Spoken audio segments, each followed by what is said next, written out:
ਤੇ ਜਿਹੜੀ ਆਪਾਂ ਡਰੱਗਸ ਦੀ ਸਪੈਸ਼ਲ ਕੈਂਪੇਨ ਚਲਾਈ ਸੀਗੀ, ਇਹ ਜੁਲਾਈ ਦੇ ਮਹੀਨੇ 'ਚ ਸਪੈਸ਼ਲ ਕੈਂਪੇਨ ਸ਼ੁਰੂ ਕੀਤੀ ਸੀਗੀ। ਸੋ ਇਹਨੂੰ 6 ਮਹੀਨੇ ਹੋ ਗਏ ਆ, ਮਾਨਯੋਗ ਸੀਐਮ ਸਾਹਿਬ ਦੀਆਂ ਹਦਾਇਤਾਂ 'ਤੇ ਸ਼ੁਰੂ ਕੀਤੀ ਗਈ ਸੀ ਇਹ। ਸੋ 6 ਮੰਥਸ ਦਾ ਪਹਿਲਾਂ ਮੈਂ ਦੱਸਣਾ ਚਾਹੂੰਗਾ ਕਿ ਇਹਨਾਂ 6 ਮਹੀਨਿਆਂ ਦੇ ਵਿੱਚ ਟੋਟਲ 7533 FIR ਦਰਜ ਹੋਈਆਂ ਨੇ, ਜਿਸ 'ਚ 9917 ਅਕਿਊਜ਼ਡ ਜਿਹੜੇ ਨੇ ਅਰੈਸਟ ਕੀਤੇ ਗਏ ਨੇ। ਔਰ ਇਹਨਾਂ ਵਿੱਚੋਂ ਕਮਰਸ਼ੀਅਲ ਕੁਆਂਟੀਟੀ ਦੀਆਂ 852 FIR ਨੇ, ਮੀਡੀਅਮ ਕੁਆਂਟੀਟੀ ਦੀਆਂ 5707 ਤੇ ਸਮਾਲ ਕੁਆਂਟੀਟੀ ਦੀਆਂ 1010 FIR ਨੇ।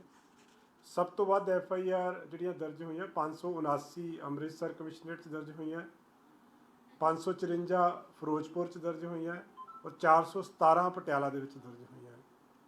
ਕਮਰਸ਼ੀਅਲ ਕੁਆਂਟੀਟੀ ਦੇ ਵਿੱਚ ਸਭ ਤੋਂ ਵੱਧ FIR 63 FIR ਪਟਿਆਲੇ 'ਚ ਦਰਜ ਹੋਈਆਂ, 50 FIR ਕਮਿਸ਼ਨਰੇਟ ਲੁਧਿਆਣਾ 'ਚ ਦਰਜ ਹੋਈਆਂ ਔਰ 46 FIR ਜਿਹੜੀਆਂ ਨੇ STF ਦਾ ਜਿਹੜਾ ਪੁਲਿਸ ਸਟੇਸ਼ਨ ਆ SAS ਨਗਰ ਦੇ ਵਿੱਚ, ਉੱਥੇ ਦਰਜ ਹੋਈਆਂ।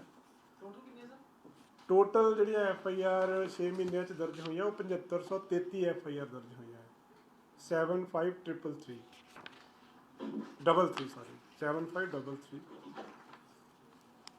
ਰਿਕਵਰੀ ਜਿਹੜੀ ਹੋਈ ਹੈ ਇਸ ਸਮੇਂ ਦੇ ਦੌਰਾਨ, ਉਹ ਟੋਟਲ ਹੈਰੋਇਨ ਦੀ ਰਿਕਵਰੀ 565 ਕਿਲੋ ਦੀ ਰਿਕਵਰੀ ਹੋਈ ਹੈ।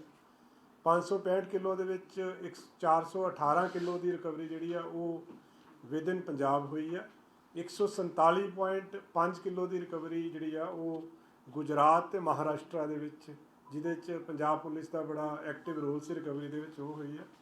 407 ਕਿਲੋ OPM ਦੀ ਰਿਕਵਰੀ ਹੋਈ ਹੈ। 233 ਕੁਇੰਟਲ ਜਿਹੜੀ ਆ ਉਹ ਪੌਪੀ ਹਸਕ ਦੀ ਰਿਕਵਰੀ ਹੋਈ ਹੈ।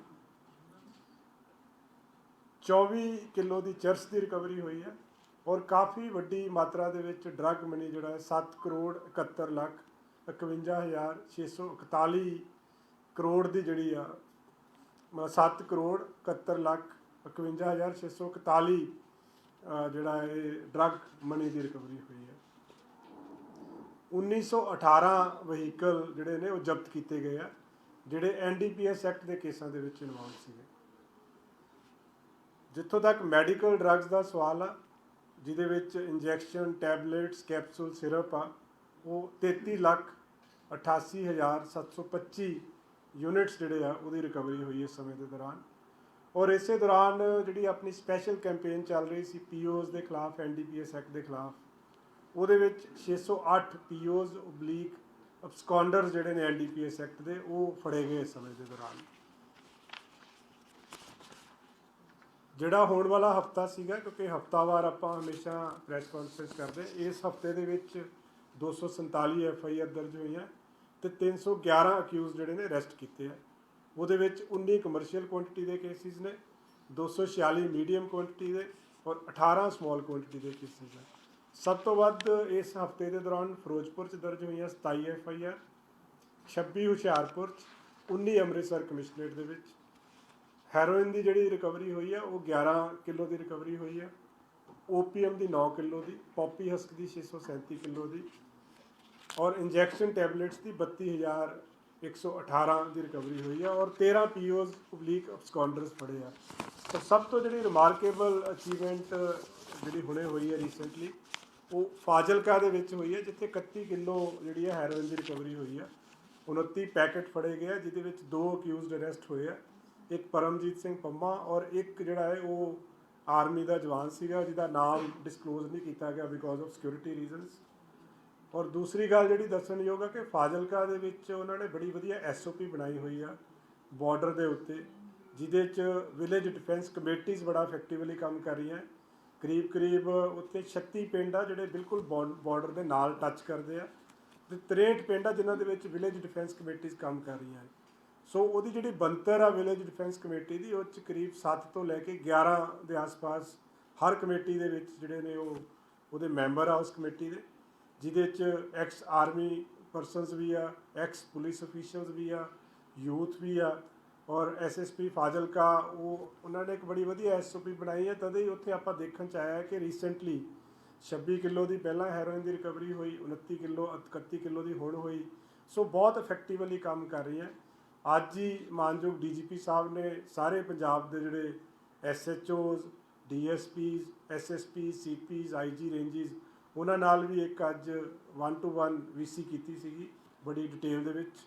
ਉਹਦੇ 'ਚ ਹੋਰ ਕਈ ਜਿਹੜੇ ਉਹਨਾਂ ਨੇ ਪਹਿਲੂਆਂ ਦੇ ਉੱਤੇ ਉਹਨਾਂ ਨੂੰ ਡਾਇਰੈਕਸ਼ਨਸ ਦਿੱਤੀਆਂ, ਜਿਹਦੇ ਬਾਰੇ 'ਚ ਜਲਦੀ ਜਿਹੜਾ ਪ੍ਰੈਸ ਨੂੰ ਦੱਸਿਆ ਜਾਊਗਾ।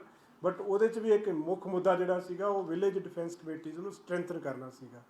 ਸੋ ਜਿੰਨਾ ਸਾਡਾ 553 ਕਿਲੋਮੀਟਰ ਦਾ ਬਾਰਡਰ ਆ ਪੰਜਾਬ ਦਾ, ਜਿਹਦੇ ਵਿੱਚ ਕਾਫੀ ਜ਼ਿਲ੍ਹੇ ਲੱਗਦੇ ਆ, 2 ਮੇਨ ਰੇਂਜਿਸ ਲੱਗਦੀਆਂ, ਜਿਹਦੇ 'ਚ ਫਿਰੋਜ਼ਪੁਰ ਰੇਂਜ ਆ ਔਰ ਜਿਹੜੀ ਆ ਬਾਰਡਰ ਰੇਂਜ ਆ ਜਿਹੜੀ ਟੱਚ ਕਰਦੀ ਉਹਨੂੰ, ਉਹ ਸਾਰਿਆਂ 'ਚ ਹੀ ਵਿਲੇਜ ਡਿਫੈਂਸ ਕਮੇਟੀਜ਼ ਨੂੰ ਹੋਰ ਸਟਰੈਂਥਨ ਕੀਤਾ ਜਾਊਗਾ।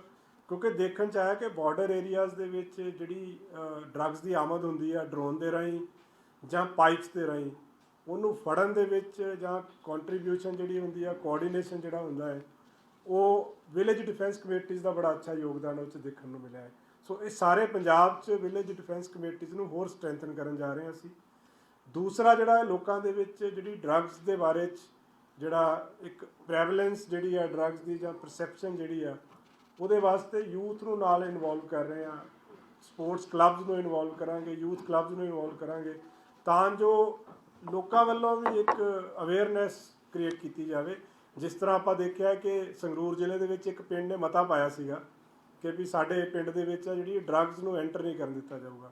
ਸੋ ਸਿਮਿਲਰ ਜਿਹੜਾ ਹੈ ਬਾਕੀ SHOs ਨੂੰ ਵੀ ਹਦਾਇਤ ਕੀਤੀ ਗਈ ਕਿ ਉਹ ਆਪਣੇ ਆਪਣੇ ਲੈਵਲ 'ਤੇ ਟੇਕਅਪ ਕਰਨ ਪੰਚਾਇਤਾਂ ਦੇ ਨਾਲ, ਕਿਉਂਕਿ ਇਹ ਜਿਹੜਾ ਮੈਨੇਸ ਆ ਨਾ ਡਰੱਗਸ ਦਾ ਜੀ, ਇੱਕ ਸੋਸ਼ਲ ਲੈਵਲ 'ਤੇ ਵੀ ਟੈਕਲ ਕਰਨਾ ਬੜਾ ਜ਼ਰੂਰੀ ਆ।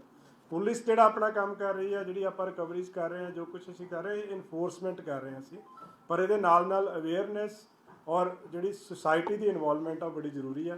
ਸੋ ਹੁਣ ਜਿਹੜਾ ਜੰਗੀ ਪੱਧਰ ਦੇ ਉੱਤੇ ਇਸ ਸਾਲ ਤੋਂ ਸਾਰਿਆਂ ਨੂੰ ਨਾਲ ਲੈ ਕੇ, ਪੰਚਾਇਤਾਂ ਨੂੰ ਲੈ ਕੇ, ਵਿਲੇਜ ਡਿਫੈਂਸ ਕਮੇਟੀਜ਼ ਨੂੰ ਲੈ ਕੇ ਇਹਦੇ 'ਤੇ ਜਿਹੜਾ ਸ਼ਿਕੰਜਾ ਹੋਰ ਜ਼ਿਆਦਾ ਚੰਗੀ ਤਰ੍ਹਾਂ ਕੱਸਿਆ ਜਾਊਗਾ, ਤਾਂ ਜੋ ਲੋਕਾਂ 'ਚ ਇੱਕ ਭਾਵਨਾ ਆਵੇ ਕਿ ਵੀ ਡਰੱਗਸ ਦਾ ਜਿਹੜਾ ਪ੍ਰੈਵਲੈਂਸ ਆ ਉਹ ਘਟਿਆ ਹੈ ਔਰ ਅਵੇਲੇਬਿਲਿਟੀ ਘਟਣੀ ਚਾਹੀਦੀ ਆ ਔਰ ਡਿਮਾਂਡ ਵੀ ਘਟਣੀ ਚਾਹੀਦੀ ਹੈ, ਜਿਹੜਾ ਸਾਡਾ ਫੋਕਸ ਆ। ਸੋ ਡਿਮਾਂਡ 'ਤੇ ਵੀ ਬਹੁਤ ਜ਼ਿਆਦਾ ਫੋਕਸ ਰਹੇਗਾ ਕਿ ਡਿਮਾਂਡ ਵੀ ਘਟੇ ਡਰੱਗਸ ਦੀ। ਉਹ ਮੈਂ ਕਰ ਰਿਹਾ ਜੀ।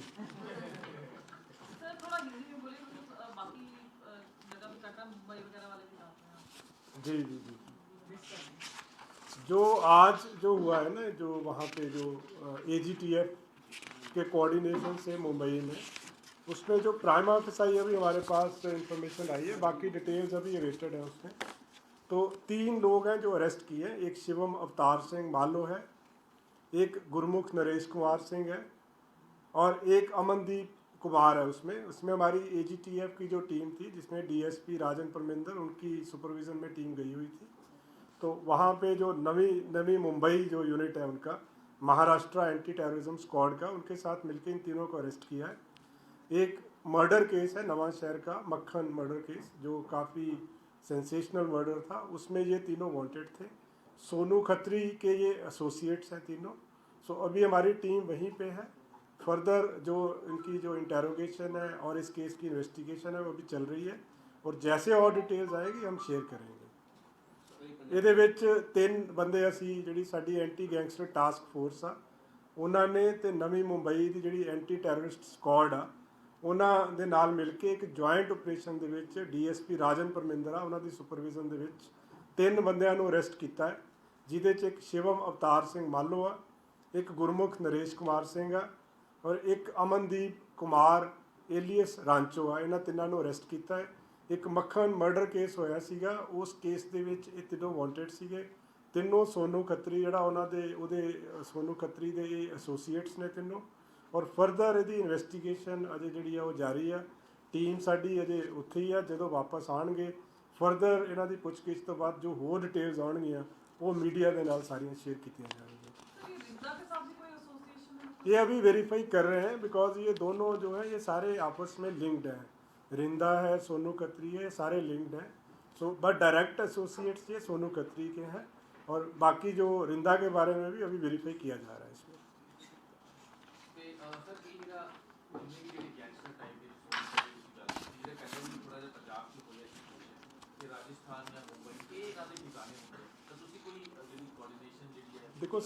देखो साडा राठी जी बहुत अच्छा कोऑर्ਡੀਨੇਸ਼ਨ ਆ। ਜਿੱਥੇ ਵੀ ਜ਼ਰੂਰਤ ਪੈਂਦੀ ਹੈ ਪੰਜਾਬ ਪੁਲਿਸ ਨੂੰ, ਉੱਥੇ ਹੀ, ਜਿੱਦਾਂ ਹੁਣ ਰਾਜਸਥਾਨ ਪੁਲਿਸ ਨਾਲ ਉਦੋਂ ਕੋਆਰਡੀਨੇਟ ਕੀਤਾ ਸੀਗਾ, ਦਿੱਲੀ ਪੁਲਿਸ ਦੇ ਨਾਲ ਰਹਿੰਦਾ ਹੈ, ਸਿਮਿਲਰਲੀ ਮੁੰਬਈ ਪੁਲਿਸ ਦੇ ਨਾਲ। ਸੋ ਸਾਰਿਆਂ ਨਾਲ ਕੋਆਰਡੀਨੇਸ਼ਨ ਰਹਿੰਦਾ ਹੈ, ਕਿਉਂਕਿ ਇੱਕ ਜੁਆਇੰਟ ਆਪਰੇਸ਼ਨ ਸੀਗਾ। ਜਿਹਦੇ 'ਚ ਇਨਪੁਟਸ ਸਾਰੀਆਂ ਪੰਜਾਬ ਪੁਲਿਸ ਦੀਆਂ ਸੀਗੀਆਂ। ਫਰਦਰ ਜਿੱਥੇ ਦੀ ਜ਼ਰੂਰਤ ਹੁੰਦੀ ਹੈ, ਜਿੱਥੋਂ ਦੀ ਪੁਲਿਸ ਦੀ ਪ੍ਰੋਪਰ, ਉੱਥੋਂ ਸਾਨੂੰ ਸਹਿਯੋਗ ਮਿਲਦਾ ਵਾ। ਔਰ ਇਹ ਜਦੋਂ ਆਪਾਂ ਸਿਰਫ ਇਸ ਦੀ ਗੱਲ ਨਹੀਂ ਕਰ ਰਹੇ, ਹੁਣ ਜਿੱਦਾਂ NCB ਨੇ ਇੱਕ ਬੜਾ ਵੱਡਾ ਰੈਕੇਟ ਫੜਿਆ ਹੈ, ਉਹਨਾਂ ਨੇ 16 ਬੰਦੇ ਜਿਹੜੇ ਨੇ ਅਰੈਸਟ ਕੀਤੇ ਨੇ ਡਰੱਗਸ ਦੇ ਕੇਸਿਸ 'ਚ। ਉਹਦੇ 'ਚ 2 ਕਲੈਂਡਸਟੀਨ ਜਿਹੜੀਆਂ ਲੈਬੋਰੇਟਰੀਜ਼ ਚੱਲ ਰਹੀਆਂ ਸੀਗੀਆਂ, ਕਾਫੀ ਵੱਡੀ ਮਾਤਰਾ ਦੇ ਵਿੱਚ ਰਿਕਵਰੀ ਹੋਈ ਆ। ਉਹ ਵੀ ਇੱਕ ਜੁਆਇੰਟ ਆਪਰੇਸ਼ਨ ਸੀਗਾ। ਜਿਹੜਾ ਸਾਡਾ ਕਾਊਂਟਰ ਇੰਟੈਲੀਜੈਂਸ ਵਿੰਗ ਆ, they were in constant touch with NCB। So NCB ਦੇ ਜਿਹੜੇ ਆਪਣੇ ਜ਼ੋਨਲ ਡਾਇਰੈਕਟਰ ਨੇ, ਉਹਨਾਂ ਨੇ ਵੀ ਬੜੀ ਵਿਸਥਾਰ 'ਚ ਇਹਦੇ ਬਾਰੇ 'ਚ ਦੱਸਿਆ ਹੈ। ਔਰ ਪੰਜਾਬ ਪੁਲਿਸ ਦਾ ਜਿਹੜਾ ਕੋਆਰਡੀਨੇਸ਼ਨ ਸੀ, ਉਹਨੂੰ ਵੀ ਇਕਨੋਲੇਜ ਕੀਤਾ ਉਹਨਾਂ ਨੇ। ਸੋ ਸਾਡਾ Punjab police the with NCB, with ਜਿੱਦਾਂ ਬਾਰਡਰ ਦੀ ਗੱਲ ਕਰੀਏ BSF ਦੇ ਨਾਲ, ਡਰੱਗਸ ਦੀ ਗੱਲ ਕਰੀਏ NCB ਦੇ ਨਾਲ, ਸਿਮਿਲਰਲੀ ਬਾਕੀ ਸਟੇਟਸ ਦੀਆਂ ਜਿਹੜੀਆਂ ਸਪੈਸ਼ਲਾਈਜ਼ਡ ਫੋਰਸਿਸ ਹੈ ਉਹਨਾਂ ਨਾਲ ਵੀ, ਔਰ ਸਟੇਟਸ ਦੀ ਜਿਹੜੀ ਪੁਲਿਸ ਆ ਉਹਨਾਂ ਨਾਲ ਵੀ ਬੜਾ ਵਧੀਆ ਕੋਆਰਡੀਨੇਸ਼ਨ ਆ। ਕਿਉਂਕਿ ਸਾਡੇ ਆਪਣੇ ਜਿਹੜੇ ਸਪੈਸ਼ਲਾਈਜ਼ਡ ਯੂਨਿਟਸ ਆ, ਚਾਹੇ ਉਹ ਇੰਟਰਨਲ ਸਿਕਿਉਰਿਟੀ ਹੋਵੇ, ਕਾਊਂਟਰ ਇੰਟੈਲੀਜੈਂਸ ਆ, ਐਂਟੀ ਗੈਂਗਸਟਰ ਟਾਸਕ ਫੋਰਸ ਆ, ਇਹ ਸਾਰੇ ਹੀ ਬਾਕੀ ਜਿਹੜੀਆਂ ਏਜੰਸੀਜ਼ ਆ, ਸੈਂਟਰਲ ਏਜੰਸੀਜ਼ ਦੇ ਨਾਲ ਵੀ ਔਰ ਸਟੇਟ ਏਜੰਸੀਜ਼ ਦੇ ਨਾਲ ਵੀ ਇਫੈਕਟਿਵਲੀ ਕੋਆਰਡੀਨੇਟ ਕਰਕੇ ਹੀ ਚੱਲ ਰਹੀਆਂ ਬਹੁਤ ਵਧੀਆ ਤਰ੍ਹਾਂ।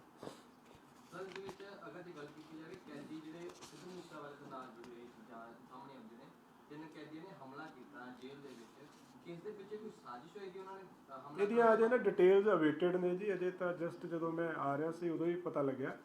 ਸੋ ਕੋਈ ਡਿਟੇਲਸ ਆਉਂਦੀਆਂ ਫਿਰ ਆਪਾਂ ਸ਼ੇਅਰ ਕਰ ਲਾਂਗੇ। ਅਜੇ ਤਾਂ ਬਹੁਤ ਪ੍ਰੀਲਿਮਿਨਰੀ ਜੀ ਇਨਫੋਰਮੇਸ਼ਨ ਆਈ ਹੈ। ਸਰ ਤੁਸੀਂ ਦੱਸਿਆ ਕਿ NCB ਨੇ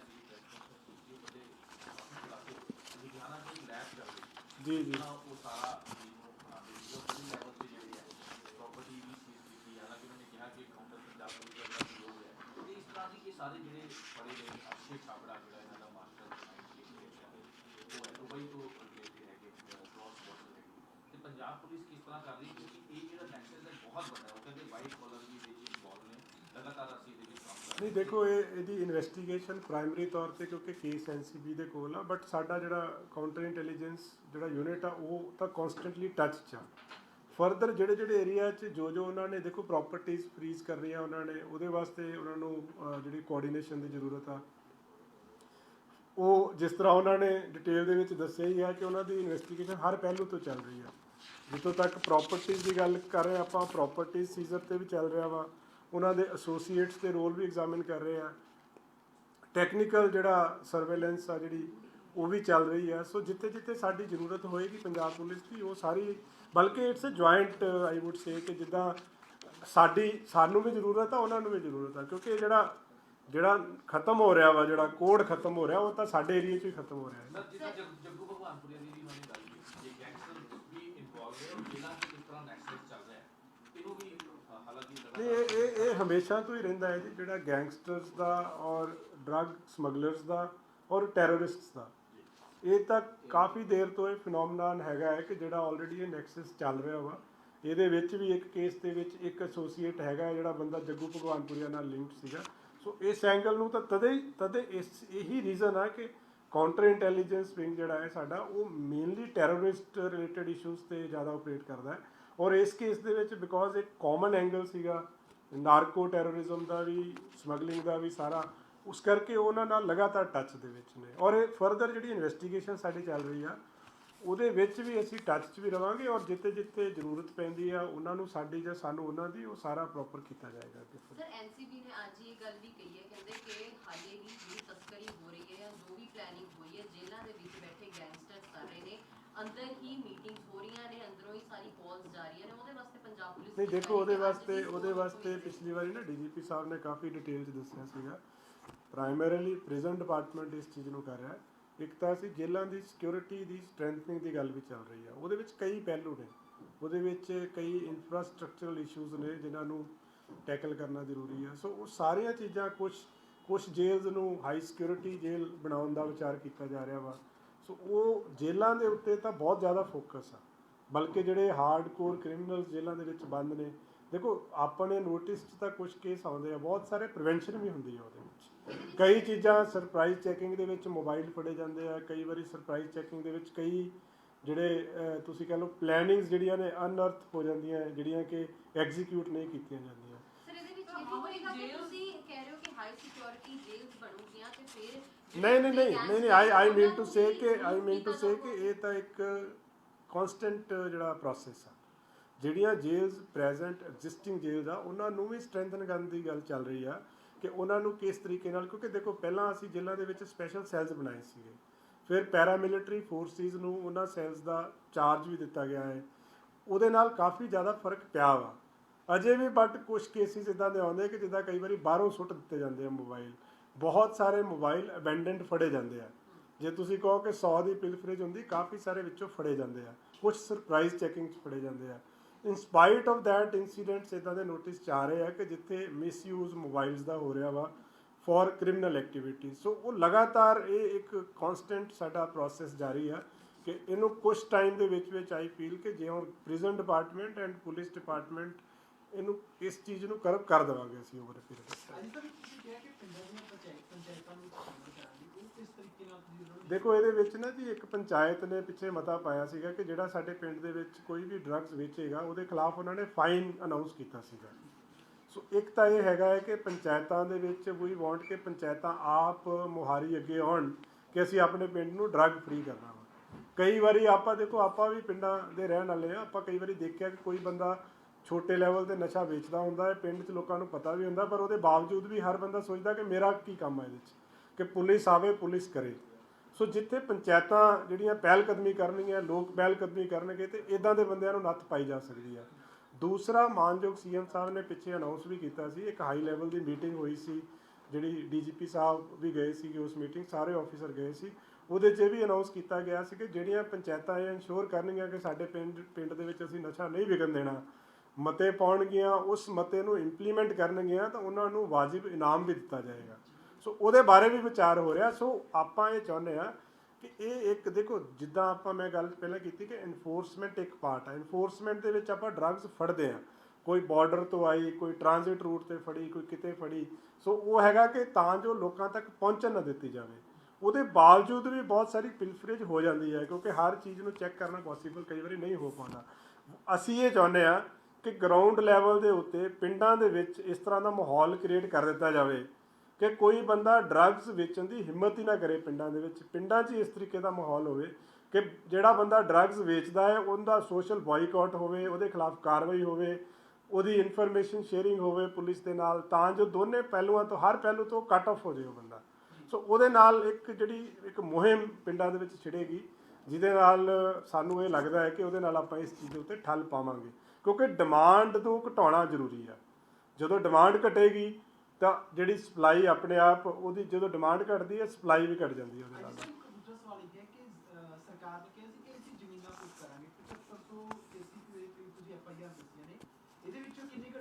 ਦੇਖੋ ਇਹਦੇ ਵਿੱਚ ਨਾ ਜੀ ਇੱਕ ਪ੍ਰੋਸੈਸ ਹੁੰਦਾ ਹੈ ਜਿਹਦੇ 'ਚ ਆਪਾਂ ਕਮਰਸ਼ੀਅਲ ਕੁਆਂਟੀਟੀ ਜਦੋਂ ਕਿਸੇ ਤੋਂ ਫੜਦੇ ਆ ਨਾ, ਉਸ ਜਾਂ ਜਿਹਨੂੰ ਪਨਿਸ਼ਮੈਂਟ 10 ਸਾਲ ਤੋਂ ਉੱਪਰ ਹੋਈ ਹੁੰਦੀ ਕਿਸੇ ਕੇਸ ਦੇ ਵਿੱਚ, ਉਹਦੀ ਪ੍ਰੋਪਰਟੀ ਫਰੀਜ਼ ਕਰ ਸਕਦੇ ਹਾਂ ਆਪਾਂ। ਬਹੁਤ ਸਾਰੇ ਕੇਸਿਸ ਦੇ ਵਿੱਚ ਕੀ ਹੁੰਦਾ ਕਿ ਕਮਰਸ਼ੀਅਲ ਕੁਆਂਟੀਟੀ ਦੀ ਰਿਕਵਰੀ ਹੋ ਜਾਂਦੀ ਹੈ ਪਰ ਬੰਦੇ ਦੀ ਪ੍ਰੋਪਰਟੀ ਹੁੰਦੀ ਨਹੀਂ ਹੈ ਕਈ ਵਾਰੀ। ਸੋ ਹੁਣ ਇਹ ਪ੍ਰੋਸੈਸ ਅਸੀਂ ਦੁਬਾਰਾ ਇਨੀਸ਼ੀਏਟ ਕੀਤਾ ਹੈ। ਅੱਜ ਦਾ ਵੀ ਇਹ ਫੋਕਸ ਸੀਗਾ ਜਿਹੜੀ ਤੁਸੀਂ ਗੱਲ ਕਰ ਰਹੇ ਹੋ। ਇੱਕ ਤਾਂ ਇਹ ਪ੍ਰੋਪਰਟੀ ਫਰੀਜ਼ ਕਰਨਾ ਵੀ ਇੱਕ ਫੋਕਸ ਸੀਗਾ ਕਿ ਜਿੰਨੇ ਬੰਦੇ ਕਮਰਸ਼ੀਅਲ ਕੁਆਂਟੀਟੀ ਦੇ ਵਿੱਚ ਇਨਵੋਲਵ ਆ ਉਹਨਾਂ ਦੀਆਂ ਪ੍ਰੋਪਰਟੀਜ਼ ਆਇਡੈਂਟੀਫਾਈ ਕੀਤੀਆਂ ਜਾਣ। 68 F NDPS ਐਕਟ ਦਾ ਇੱਕ ਸੈਕਸ਼ਨ ਆ ਜਿਹਦੇ ਤਹਿਤ ਪ੍ਰੋਪਰਟੀ ਜਿਹੜੀ ਹੈ ਫਰੀਜ਼ ਕੀਤੀ ਜਾ ਸਕਦੀ ਹੈ। ਸੋ ਉਹ ਪ੍ਰੋਸੈਸ ਆਲਰੇਡੀ ਅਸੀਂ ਸ਼ੁਰੂ ਕੀਤਾ ਹੋਇਆ ਹੈ। ਦੇਖੋ ਲਾਸਟ ਈਅਰ ਕਾਫੀ ਹੋਈਆਂ ਸੀਗੀਆਂ, ਹੁਣ ਇਸ ਟਾਈਮ ਮੇਰੇ ਕੋਲ ਡਾਟਾ ਨਹੀਂ ਹੈ। ਇਫ ਯੂ ਵਾਂਟ ਆਪਾਂ ਨੈਕਸਟ ਵੀਕ ਸ਼ੇਅਰ ਕਰ ਦਾਂਗੇ। ਕਾਫੀ ਪ੍ਰੋਪਰਟੀਜ਼ ਜਿਹੜੀਆਂ ਫਰੀਜ਼ ਹੋਈਆਂ। ਅੱਜ ਸਰ ਦੇਖਿਆ ਜਾਂਦਾ ਕਿ ਬਹੁਤ ਸਾਰੇ ਜਿਹੜੇ ਇਹੋ ਜਿਹੇ ਨਸ਼ਾ ਵੇਚਣ ਵਾਲੇ ਤਸਕਰ ਹੁੰਦੇ ਨੇ ਉਹਨਾਂ ਨੂੰ ਘਰਦਿਆਂ ਨੇ ਬੇਦਖਲ ਕੀਤਾ ਹੁੰਦਾ, ਤੇ ਫਿਰ ਉਸ ਮਾਮਲੇ ਦੇ ਵਿੱਚ ਕੀ ਹੈਗਾ ਜਿਹੜੇ ਘਰ ਨਹੀਂ ਉਹਦੇ 'ਚ ਦੇਖੋ ਇਹ ਇਦਾਂ ਨਹੀਂ ਹੁੰਦਾ ਜੀ। ਜਿਹੜਾ ਲਾਅ ਆ ਨਾ ਜੀ, ਉਹ ਲਾਅ ਬੜਾ ਸਪਸ਼ਟ ਆ ਔਰ ਉਹਦੇ ਵਿੱਚ ਇਦਾਂ ਸਟ੍ਰੇਟ ਫਾਰਵਰਡ ਨਹੀਂ ਹੈ। ਉਹਦੇ 'ਚ ਬੜੇ ਸਟ੍ਰਿੰਜੈਂਟ ਆ। ਜਿਹੜੀ ਪ੍ਰੋਪਰਟੀ ਆ ਉਸ ਬੰਦੇ ਦੇ ਨਾਮ ਤੇ ਹੋਣੀ ਚਾਹੀਦੀ ਆ, ਜਾਂ ਉਹਦੇ 'ਚ ਬਕਾਇਦਾ ਮੈਂਬਰਸ ਦੇ ਨਾਮ ਲਿਖੇ ਕਿਹਦੇ ਨਾਮ ਤੇ ਹੋ ਸਕਦੀ ਆ, ਪਿਛਲੇ 6 ਸਾਲਾਂ ਦੇ ਵਿੱਚ ਖਰੀਦੀ ਹੋਣੀ ਚਾਹੀਦੀ ਆ। ਸੋ ਆਪਾਂ ਪ੍ਰਾਈਮਾ ਫੇਸਾਈ ਪਹਿਲਾਂ ਐਸਟੈਬਲਿਸ਼ ਕਰਨਾ ਹੁੰਦਾ ਹੈ ਕਿ ਜਿਹੜੀ ਪ੍ਰੋਪਰਟੀ ਹੈ ਇਹ ਵਾਕਿਆ ਹੀ ਡਰੱਗ ਮਨੀ ਤੋਂ ਹੀ ਆਈ ਹੈ ਪ੍ਰੋਪਰਟੀ। ਸੋ ਉਹ ਐਸਟੈਬਲਿਸ਼ ਮੁੱਢਲੇ ਤੌਰ ਤੇ, ਬਹੁਤ ਡੈਪਥ 'ਚ ਨਹੀਂ, ਮੁੱਢਲੇ ਤੌਰ ਤੇ ਐਸਟੈਬਲਿਸ਼ ਕਰਕੇ ਕਿ ਜਿਹੜੀ ਇਹਦੀ ਪ੍ਰੋਪਰਟੀ ਬਣੀ ਹੈ ਡਰੱਗ ਮਨੀ ਤੋਂ ਬਣੀ ਹੈ। ਫਿਰ ਫਰੀਜ਼ਿੰਗ ਦਾ ਪ੍ਰੋਸੈਸ ਹੁੰਦਾ ਹੈ ਔਰ ਉਹ ਬੜਾ ਇੱਕ ਲੰਬਾ ਪ੍ਰੋਸੈਸ ਆ। ਉਹ ਕੰਪੀਟੈਂਟ ਅਥਾਰਟੀ ਕੋਲੇ ਜਾਂਦੀ ਹੈ, ਕੰਪੀਟੈਂਟ ਅਥਾਰਟੀ ਅਪਰੂਵ ਕਰਦੀ ਹੈ। ਬੰਦੇ ਕੋਲੇ ਅਪੀਲ ਕਰਨ ਦੀ ਵੀ ਉਹਦੇ ਵਿੱਚ ਜਿਹੜੀ ਆ ਫੈਸਿਲਿਟੀ ਹੁੰਦੀ ਹੈ, ਕੋਈ ਅਪੀਲ ਵੀ ਕਰ ਸਕਦਾ ਹੈ। ਸੋ ਮੁੱਢਲੇ ਤੌਰ ਤੇ ਦੇਖਿਆ ਜਾਂਦਾ ਕਿ ਜਿਹੜੀ ਪ੍ਰੋਪਰਟੀ ਉਹਨੇ ਬਣਾਈ ਆਪਣੇ ਨਾਮ ਤੇ ਜਾਂ ਆਪਣੇ ਕਿਸੇ ਰਿਸ਼ਤੇਦਾਰ ਦੇ ਨਾਮ ਤੇ, ਉਹ 'ਚ ਪੂਰੀ ਲਿਸਟ ਆ ਕਿਹਦੇ ਨਾਮ ਤੇ ਹੋ ਸਕਦੀ ਹੈ।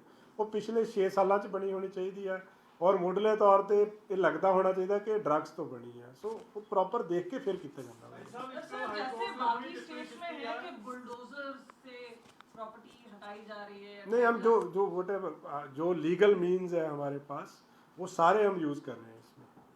तो फ्रीज करना जो है that is through proper channel under 68F NDPS act में ही होता है, उसी में ही हम करते हैं इसको But there freeze। is no contemplation as far as bulldozer. नहीं, जो लॉफुल प्रोसेस है वही फॉलो द लॉफुल प्रोसेस। ਅੱਜ ਸਾਹਿਬ ਇੱਕ ਹਾਈ ਕੋਰਟ ਨੇ ਬੜੀ ਹੁਣੇ ਰਿਮਾਰਕਸ ਦਿੱਤੀ ਹੈ ਇੱਕ ਡਰੱਗ ਪੈਡਲਰ ਦੀ ਬੇਸ ਤੇ ਕਿ ਪੰਜਾਬ ਵਿੱਚ ਖਰੀਦਦਾਰ ਵੀ ਤੇ ਵੇਚਣ ਵਾਲੇ ਵੀ ਬਹੁਤ ਜ਼ਿਆਦਾ ਵੱਧ ਗਏ ਆ। ਕੀ ਕਾਰਨ ਹੈ, ਕੀ ਸਮਝਦੇ ਹੋ ਤੁਸੀਂ, ਪਹਿਲਾਂ ਨਾਲੋਂ ਡਰੱਗ ਜ਼ਿਆਦਾ ਹੋ ਗਿਆ ਕਿ ਨਹੀਂ ਦੇਖੋ ਇਹ ਨਹੀਂ ਜੀ, ਡਰੱਗਸ ਦੀ ਪ੍ਰੈਵਲੈਂਸ ਤਾਂ ਜਿਹੜੀ ਆ ਉਹ ਐਗਜ਼ਿਸਟ ਕਰਦੀ ਆ, ਤਦੇ ਹੀ ਆਪਾਂ ਇੰਨੀ ਸਪੈਸ਼ਲ ਕੈਂਪੇਨ ਚਲਾਈ ਡਰੱਗਸ ਦੇ ਖਿਲਾਫ। ਕੈਂਪੇਨ ਚਲਾਉਣ ਦਾ ਮਤਲਬ ਇਹ ਹੈ ਕਿ ਜਿਹੜੀ ਇੱਕ ਮੈਨੇਜ ਸੁਸਾਇਟੀ ਦੇ ਵਿੱਚ ਹੈਗਾ ਵਾ, ਪਰ ਸਾਡਾ ਹੁਣ ਜਿਹੜਾ ਫੋਕਸ ਆ ਉਹ ਹੈਗਾ ਕਿ ਬੈਕਵਰਡ ਫਾਰਵਰਡ ਲਿੰਕੇਜ ਸਾਰਿਆਂ ਨੂੰ ਫੜਿਆ ਜਾਵੇ। ਜਿਹਦੇ ਤੋਂ ਡਰੱਗ ਫੜੀ ਜਾਂਦੀ ਆ ਉਹ ਪਿੱਛੋਂ ਕਿੱਥੋਂ ਲੈ ਕੇ ਆਇਆ ਸੀ, ਉਹਨੇ ਅੱਗੇ ਕਿੱਥੇ ਸਪਲਾਈ ਕਰਨੀ ਸੀਗੀ। ਹੁਣ ਇਹ ਦੇਖੋ ਇਹ ਪੁਲਿਸ ਦੀ ਐਕਟਿਵਨੈਸ ਹੀ ਆ ਤੇ ਇੰਨੀ ਵੱਡੀ ਕੁਆਂਟੀਟੀ ਦੇ ਵਿੱਚ ਹੁਣ ਫਾਜ਼ਿਲਕਾ ਦੇ ਵਿੱਚ 31 ਕਿਲੋ ਦੀ ਜਿਹੜੀ ਡਰੱਗ ਆ ਫੜੀ ਗਈ ਆ, ਸਿਰਫ ਉਹਨਾਂ ਦੀ ਪ੍ਰੋ ਐਕਟਿਵਨੈਸ ਕਰਕੇ। ਕਿ ਜਿਹੜੇ ਬੰਦੇ ਆ ਦੇਖੋ ਇਹਦੇ ਵਿੱਚ ਦੇਖੋ ਕਿੰਨਾ ਮਤਲਬ ਇਹਨਾਂ ਦਾ ਕਿੱਦਾਂ ਦਾ ਸਿਸਟਮ ਆ ਕਿ ਜਿਹੜੇ ਬੰਦੇ ਨੇ ਉੱਥੋਂ ਚੱਕੀ ਆ ਉਹਨੂੰ ਨਹੀਂ ਪਤਾ ਸੀ ਕੌਣ ਉਹਨੂੰ ਡਾਇਰੈਕਸ਼ਨ ਦੇ ਰਿਹਾ ਹੈ, ਜਿੱਥੇ ਉਹਨੇ ਪਹੁੰਚਾਉਣੀ ਉਹਨੂੰ ਨਹੀਂ ਪਤਾ, ਉਹ ਇੱਕ ਚੁੱਕ ਕੇ ਅੱਗੇ ਪਹੁੰਚਾਉਣੀ ਸੀ ਔਰ ਕਿੰਨੀ ਵੱਡੀ ਕੁਆਂਟੀਟੀ ਦੇ ਵਿੱਚ ਉਹ ਸਪਲਾਈ ਕਰ ਰਿਹਾ ਸੀਗਾ। ਸੋ ਇਹ ਜਿਹੜਾ ਇਹ ਤਾਂ ਸਪੈਸ਼ਲ ਕੈਂਪੇਨ ਸਾਡਾ ਚਲਾਇਆ ਹੀ ਇਸ ਲਈ ਗਿਆ ਵਾ। ਔਰ ਜਿਹੜੀ ਤੁਸੀਂ ਗੱਲ ਕਰਦੇ ਆ ਕਿ ਡਿਮਾਂਡ ਵੀ ਹੈਗੀ ਆ, ਸਪਲਾਈ ਵੀ ਹੈਗੀ ਆ, ਉਸੇ ਲਈ ਅਸੀਂ ਇਹ ਬੈਕਵਰਡ ਫਾਰਵਰਡ ਲਿੰਕੇਜ ਤੇ ਜ਼ੋਰ ਦੇ ਰਹੇ ਹਾਂ ਕਿ ਜਿਸ ਤਰ੍ਹਾਂ ਪਹਿਲਾਂ ਆਰਗੇਨਾਈਜ਼ਡ ਤਰੀਕੇ ਨਾਲ ਕਰਦੇ ਸੀ ਏਡਾ ਵੱਡਾ ਡਰੱਗ ਰੈਕੇਟ ਚੱਲਿਆ, ਹੁਣ ਇਹ ਥੋੜਾ ਸਕੈਟਰਡ ਹੋ ਗਿਆ, ਕਈ ਬੰਦੇ ਨਹੀਂ ਇਹਦੇ ਕਈ ਪਹਿਲੂ ਹੁੰਦੇ ਆ ਜੀ। ਇੱਕ ਚੀਜ਼ ਇੱਕ ਥਿਊਰੀ ਨਹੀਂ ਆਪਾਂ ਕਹਿ ਸਕਦੇ, ਕਿਉਂਕਿ ਜਿਹੜਾ ਸਿੰਥੈਟਿਕ ਡਰੱਗ ਹੈ ਨਾ, ਜਿਹੜਾ ਮੈਡੀਕਲ ਤੇ ਸਿੰਥੈਟਿਕ ਡਰੱਗ ਹੈ, ਕਿਉਂਕਿ ਬਹੁਤ ਛੋਟੀ ਕੁਆਂਟੀਟੀ ਦੇ ਵਿੱਚ ਵੀ ਕੈਰੀ ਕਰਦੇ ਆ ਲੋਕ। ਸੋ ਉਹਦੇ ਕਰਕੇ ਕਈ ਵਾਰੀ ਇਨਵੋਲਵਮੈਂਟ ਕਈ ਬੰਦੇ ਇਹੋ ਜਿਹੇ ਜਿਹੜੇ ਆਪ ਵੀ ਡਰੱਗ ਲੈਂਦੇ ਵੀ ਆ, ਖਾਂਦੇ ਵੀ ਆ, ਵੇਚ ਵੀ ਦਿੰਦੇ ਆ ਵਿੱਚੋਂ। ਸੋ ਉਹ ਉਸੇ ਕਰਕੇ ਅਸੀਂ ਹੁਣ ਇੱਕ ਨਵਾਂ ਅੱਜ ਫੇਰ ਕੀਤਾ ਕਿ ਹਰ ਪੁਲਿਸ ਸਟੇਸ਼ਨ, ਪਹਿਲਾਂ ਤਾਂ ਆਪਾਂ ਜ਼ਿਲ੍ਹਾ ਲੈਵਲ ਤੇ ਹੌਟ ਸਪੌਟਸ ਆਇਡੈਂਟੀਫਾਈ ਕਰ ਰਹੇ ਸੀ, ਹੁਣ ਅਸੀਂ ਕੀਤਾ ਪੁਲਿਸ ਸਟੇਸ਼ਨ ਲੈਵਲ ਤੇ, SHO ਆਪਣੇ ਲੈਵਲ ਤੇ ਲੋਕਾਂ ਨਾਲ ਪਬਲਿਕ ਮੀਟਿੰਗਸ ਕਰਕੇ ਉਹਨਾਂ ਤੋਂ ਫੀਡਬੈਕ ਲੈ ਕੇ ਹੌਟ ਸਪੌਟਸ ਆਇਡੈਂਟੀਫਾਈ ਕਰਨ, ਫਿਰ ਉਹ ਹੌਟ ਸਪੌਟਸ ਤੇ ਸਪੈਸੀਫਿਕ ਕੈਂਪੇਨ ਚਲਾ ਕੇ ਉਹਨਾਂ ਏਰੀਆਜ਼ ਨੂੰ ਡਰੱਗ ਫ੍ਰੀ ਕਰਨ। ਸ਼ਹਿਰਾਂ ਦੇ ਵਿੱਚ ਇਹੀ ਚੀਜ਼ ਜਦੋਂ ਆਪਾਂ ਕਰਦੇ ਆ ਉਹ ਕਾਲੋਨੀਜ਼ ਤੇ ਚਲੇ ਜਾਂਦੀ ਆ, ਪਾਕਟਸ ਤੇ ਚਲੇ ਜਾਂਦੀ ਆ। ਜਦੋਂ ਆਪਾਂ ਰੂਰਲ ਏਰੀਆ ਦੀ ਗੱਲ ਕਰਦੇ ਆ ਉਹ ਸਪੈਸੀਫਿਕ ਪਿੰਡਾਂ ਦੇ ਚਲੀ ਜਾਂਦੀ ਆ। ਸੋ ਇਹ ਜਿਹੜਾ ਨਾ ਇਹਦੇ ਵਿੱਚ ਹੁਣ ਤਦੇ ਮੈਂ ਦੁਬਾਰਾ ਗੱਲ ਉਹੀ ਕਰ ਰਿਹਾ ਕਿ ਸੁਸਾਇਟੀ ਦਾ ਜਿਹੜਾ ਯੋਗਦਾਨ ਬੜਾ ਜ਼ਰੂਰੀ ਆ। ਔਰ ਆਹ ਸਾਲ ਜਿਹੜਾ ਹੁਣ ਅਸੀਂ ਕਿਉਂਕਿ ਅਸੀਂ ਹੁਣ ਤੱਕ ਪਿਛਲੇ 6 ਮਹੀਨੇ ਆਪਾਂ ਨੂੰ ਹੋ ਗਏ ਆ, ਅਸੀਂ ਲਗਾਤਾਰ ਸਾਡੀ ਰਿਕਵਰੀਜ਼ ਹੋ ਰਹੀਆਂ, ਸਭ ਕੁਝ ਹੋ ਰਿਹਾ। ਹੁਣ ਅਸੀਂ ਚਾਹੁੰਦੇ ਗਰਾਊਂਡ ਲੈਵਲ ਤੇ ਜਾ ਕੇ ਇਹਨੂੰ ਜੜ ਤੋਂ ਖਤਮ ਕੀਤਾ ਜਾਵੇ ਇਸ ਚੀਜ਼ ਨੂੰ। ਕਈ ਥਾਂ ਪੁਲਿਸ ਵਾਲੇ ਵੀ ਇਹਦੇ ਵਿੱਚ ਇਨਵੋਲਵ ਹੁੰਦੇ ਆ। ਉਹ ਤਾਂ ਜਿਹੜਾ ਪੁਲਿਸ ਵਾਲਾ ਡਰੱਗਸ ਦੇ ਕੇਸ 'ਚ ਇਨਵੋਲਵ ਹੋਏਗਾ ਉਹਦੇ ਖਿਲਾਫ ਤਾਂ ਸਟ੍ਰਿਕਟ ਐਕਸ਼ਨ ਹੈ ਜੀ, ਕੋਈ ਮਾਫੀ ਦੀ ਗੁੰਜਾਇਸ਼ ਨਹੀਂ ਹੈਗੀ ਇਹਦੇ ਵਿੱਚ।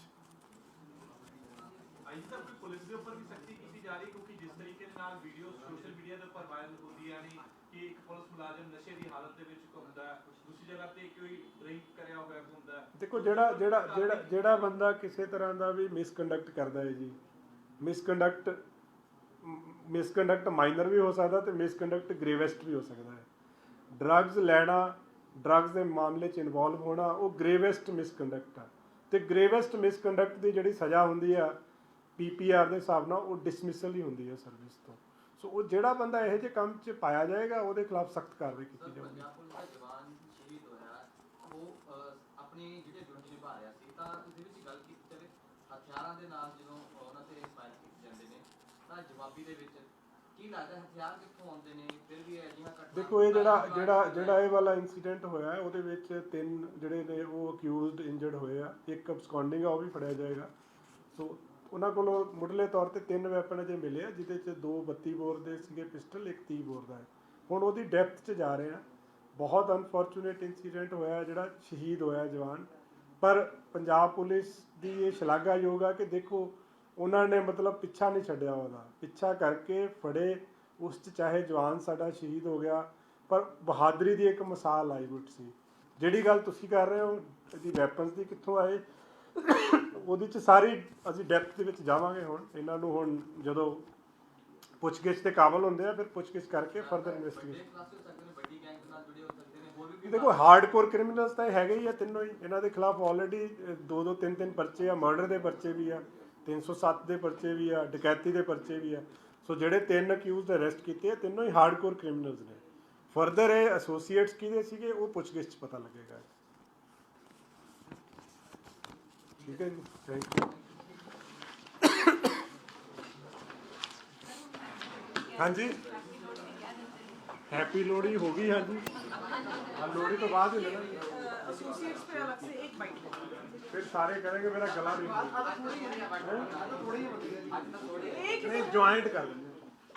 नहीं सर इंग्लिश में नहीं मेरा ना गला नहीं, ज्वाइन कर लो ज्वाइंट कर देना, मेरे को बोले नहीं, मेरा गला थोड़ा खराब है।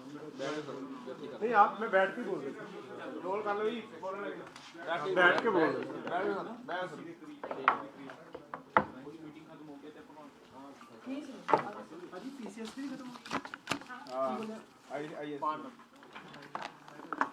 मतलब इंग्लिश से यू वांट के मैं सेम चीज रिपीट कर सर इनको पता नहीं अंग्रेजी में चाहिए कि नहीं हिंदी में बोल दो सर। एक अंग्रेजी में मैं एक अंग्रेजी च बोल देना, फिर हिंदी च बोल देना। मेरी अंग्रेजी थोड़ी वीक है।